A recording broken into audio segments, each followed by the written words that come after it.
So this time, from the third wave of the Marvel Legends in 2012, we're taking a look at USAgent.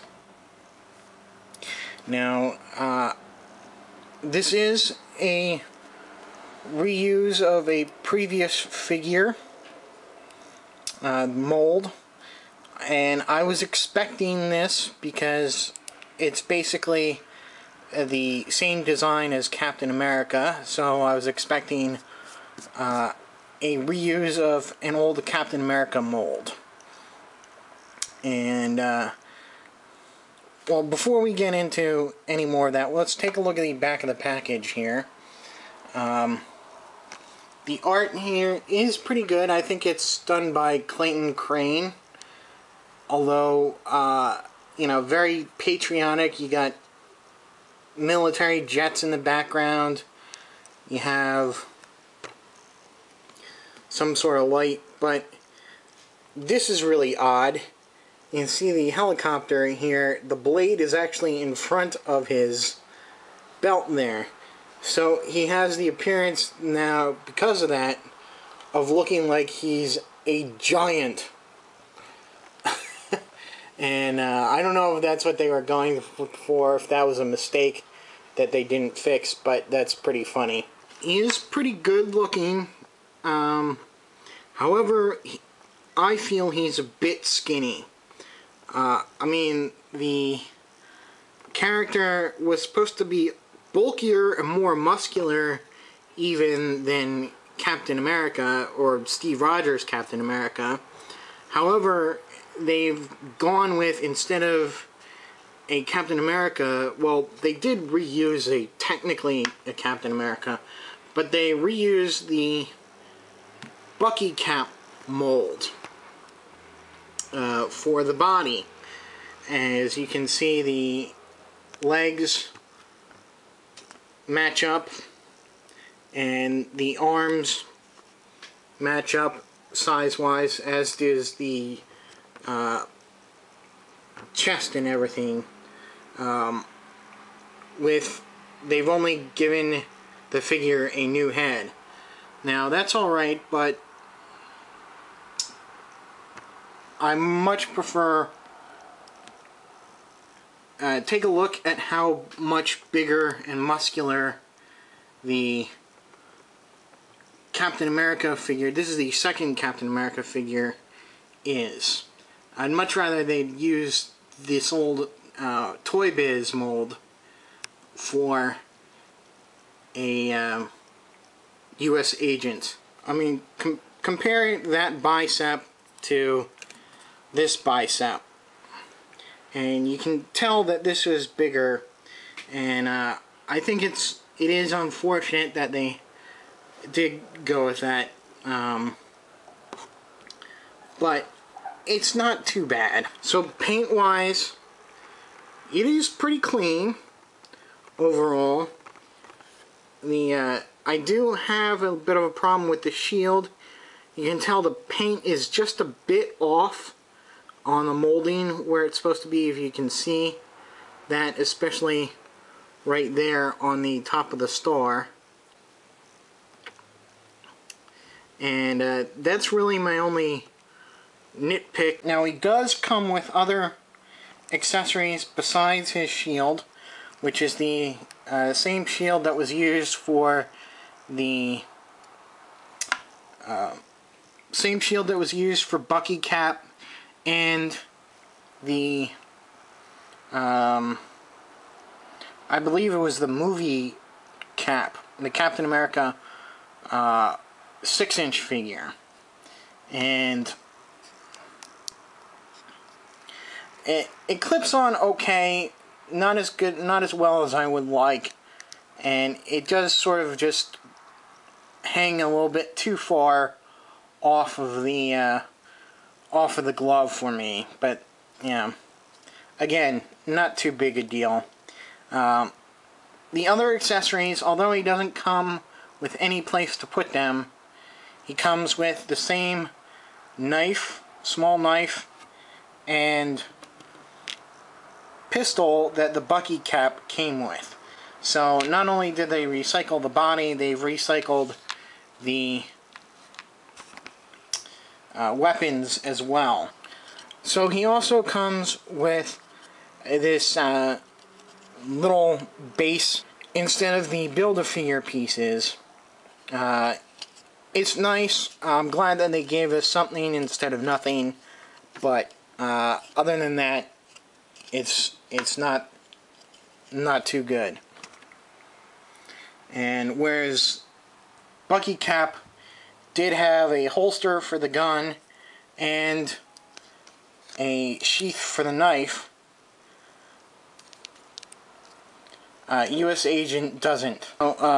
For articulation, same articulation. Head is really good. Ab crunch, waist articulation, arms, everything is very well done. Hands swivel and bend.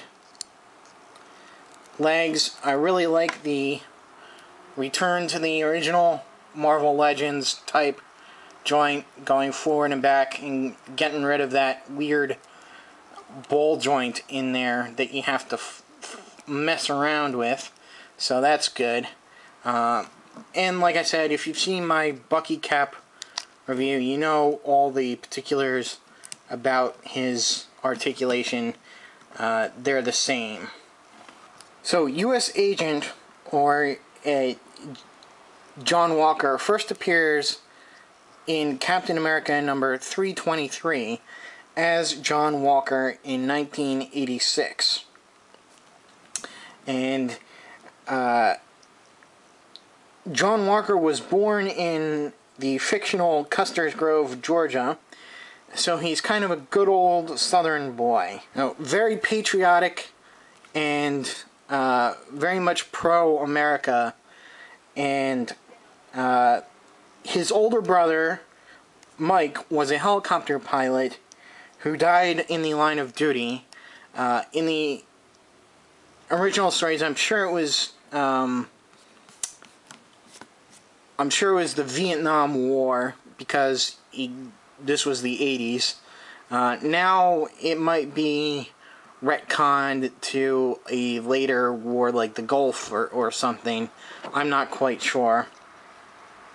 But to honor his memory, he decided to become a soldier himself and enlisted in the Army.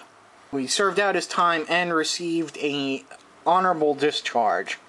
And he was kind of at a crossroads of what to do with his life then, whether to re-enlist or to find something else to do, when he runs across Lamar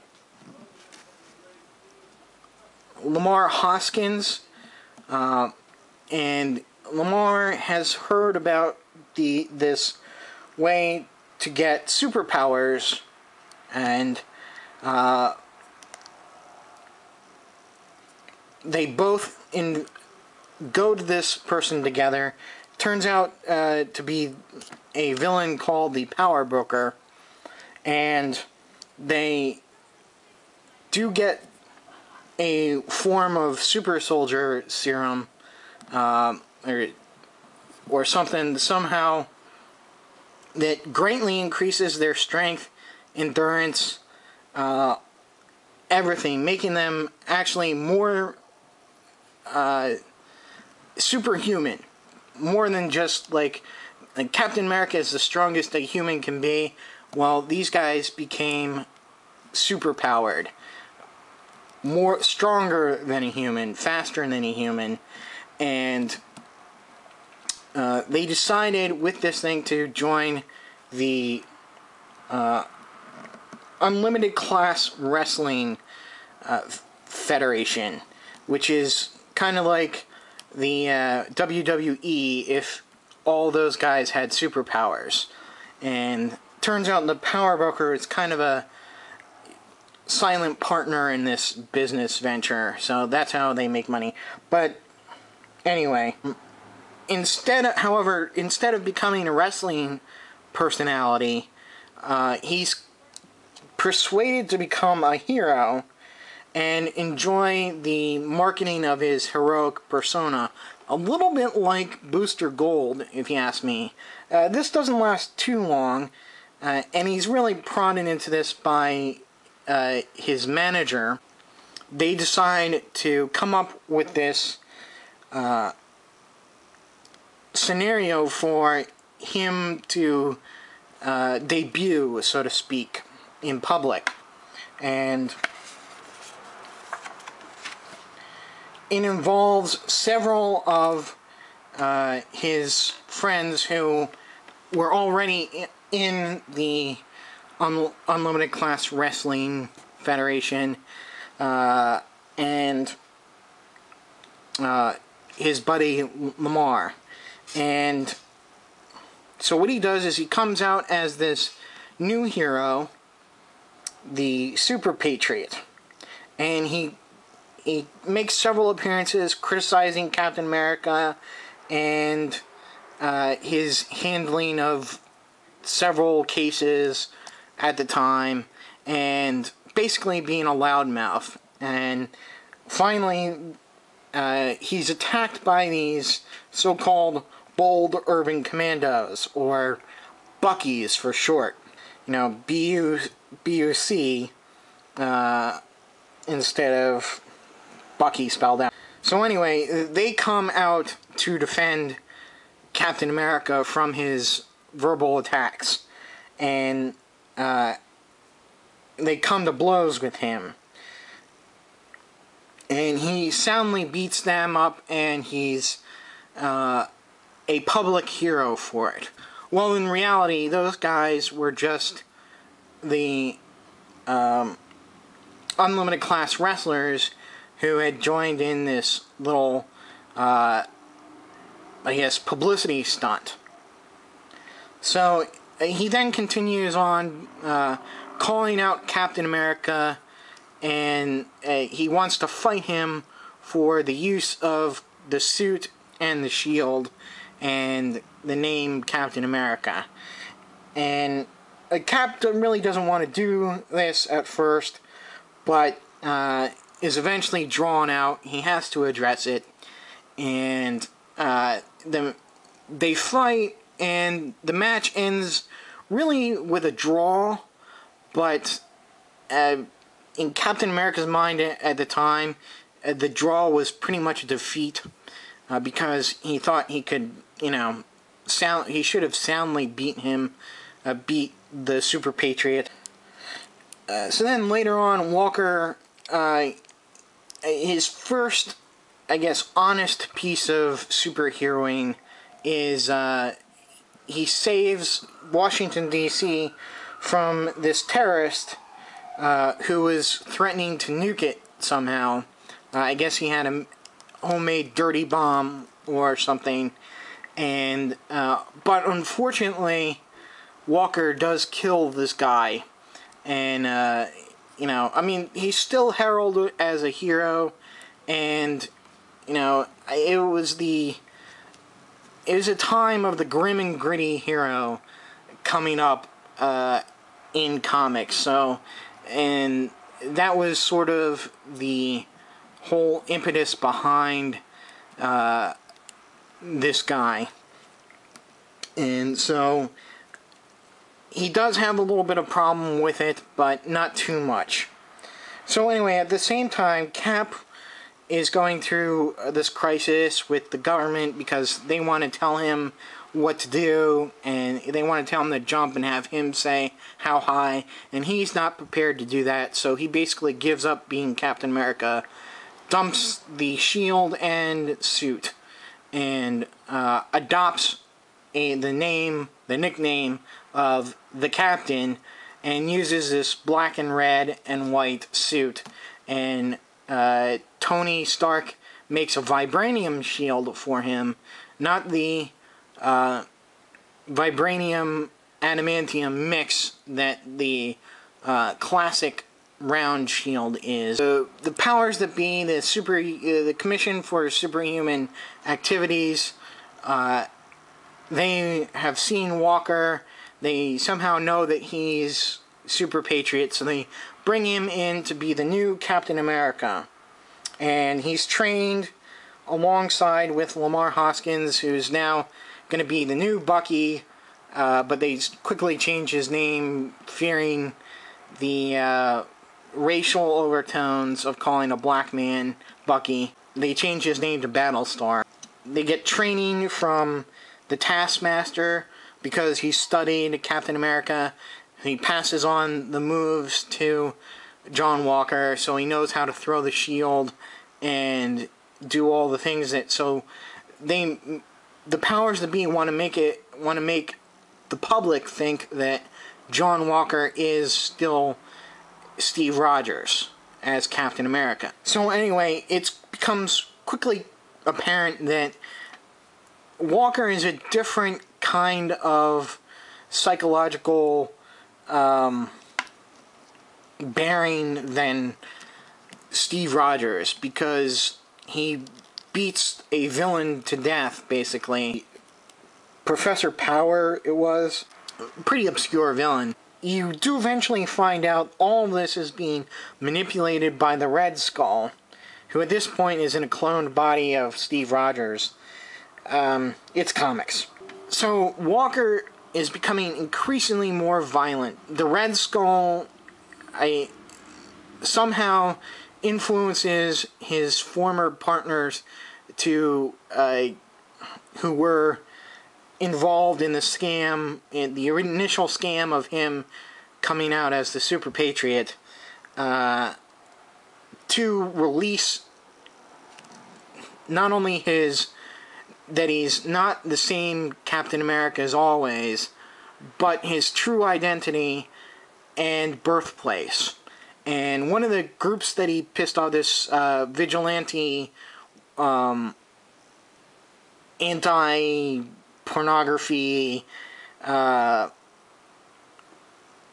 group called the Watchdogs, he put a bunch of them in the hospital, and they come back for revenge, and they manage to kill his parents. So he goes nuts. He goes out and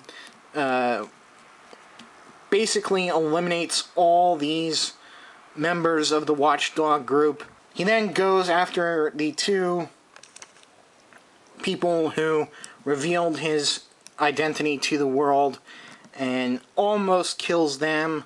He does leave them for dead. Now remember, those were friends of his. Eventually, Steve Rogers has got to come and confront him and stop him. And he does so. And so, Walker is kind of shamed by what he's become and how he's tarnished the Captain America legacy. So he gives back the suit and the shield to Rogers, saying, look, only one man can be Captain America, really, and you're it. I'm not. And then he's promptly assassinated by another loose storyline that was going on at the time. A member of the Scourge vigilantes, and he's not really shot, and he is being protected by the U.S. government. He is given a new identity and sort of brainwashed into forgetting that his parents have died, basically saying that they've gone into a witness protection program. The powers that be, the CSA, I guess, or a member of the CSA, give him the suit and shield that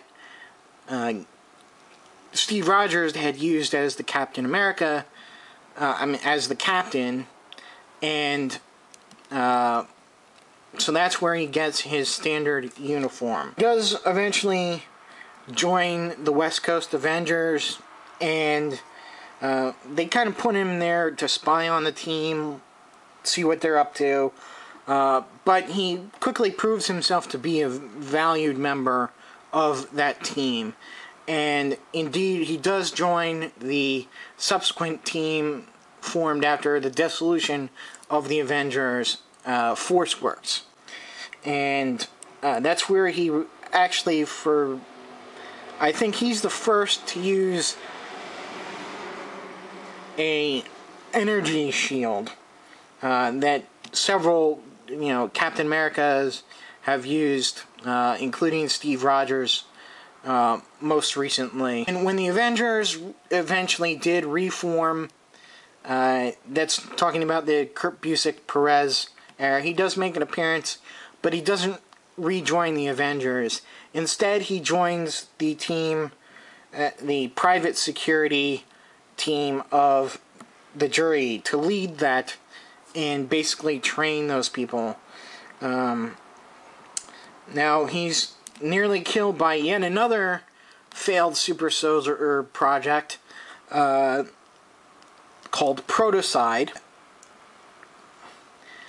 Protocide beat him up so much that he required an powered exoskeleton to actually move around and operate. But he did eventually recover and drop that. So next he joins STARS, or the Superhuman Tactical Activities Response Squad, which is a part of the U.S. Marshals, and it's basically formed to monitor aliens on Earth, and or fugitives, specifically aliens who have committed crimes in the U.S. And we're talking space aliens, not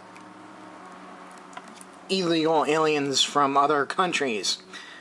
So it's kind of a little predecessor to SWORD. He gets a very big role in the big line-wide crossover called Maximum Security, where he's basically the man in charge. And he does receive a weird sort of Judge Dredd riot gear update to the costume. Same basic costume, but different helmet, and he's got like a baton and a sort of a eagle-shaped shield. He does join he's part of the New Invaders, in that he does appear a little bit out of character, insisting that he be called Captain America, wearing a Captain America-like uniform. But that's quickly goes away. During the Civil War, he's tasked by the U.S. government to join a group called Omega Flight, which would safeguard Canada because Alpha Flight had been killed off. He is taken from the Omega Flight group by Loki to be part of the team known as the Mighty Avengers, and he stays with that team for quite a while. He befriends Hercules and Amadeus Cho, and he is recruited by them to stage the assault on the new Olympus that is being created by Hera. And after that, he is gathered by, he's one of the guys, former Mighty Avengers, because that team dissolved, and gathered by Amadeus Cho to prevent the Thunderbolts from stealing Odin's spear during the siege event. And unfortunately, during that time, the super soldier Nuke, he does get the spear and uses it to cut off the agent's left arm and leg. And so when you next see him, he is the warden of the superhuman prison, the Raft, and he's in a wheelchair with a prosthetic arm.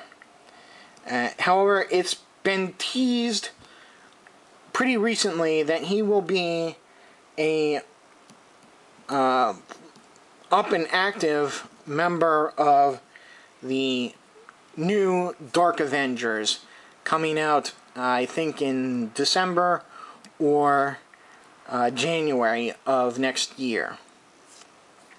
So that about does it for USAgent. Pretty glad to get this guy finally, even with the kind of skinny, not as ripped body that I would have wanted for USAgent, but he's a good figure nonetheless. So stay tuned for my next review, which will be on The Punisher, and until then, I'll see you.